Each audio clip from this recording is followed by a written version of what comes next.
Qəmər, gəl bura qızım, gəl bura. Dostlar, Qəmər təmiz Qarabağ atıdır. Özü də boğazdır. Neçə günə bala verəcək? Mayın 15-i inşallah balası olacaq. Təmiz Qarabağ atı ilə da cütləşib. Hansı atdan cütləşibdir? Qalatçılıqda. Qalatçılıqda, hə. Əla, əla. Emin bəy. Möhtəşəm. Möhtəşəm, möhtəşəm. O qarnınla boyda deyil. Əla. Keçilərin səsi götürüb buranı. Oo, nə qədər keçi var burada. Balalara baxın elə.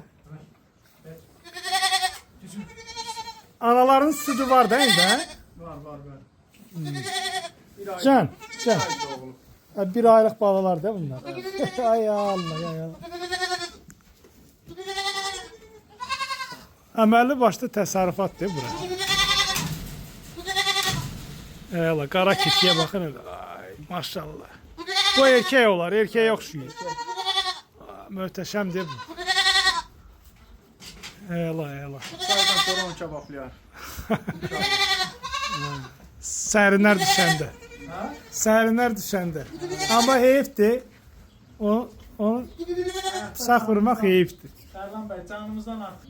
Ha, burada da toyuqlarımızdır, düz Qəmərin yanında.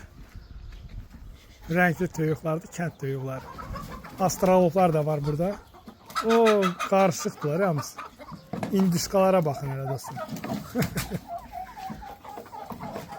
Əla, yem qabları da ki, belə bax. Nə boydadır. Heç kimə mane olmur. Burada da lal ördəklərimiz var.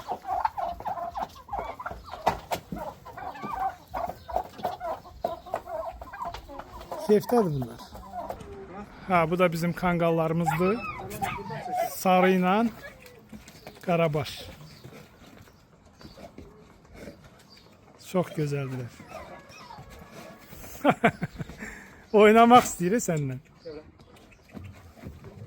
Dərdi səri oynamaqdır da bunların.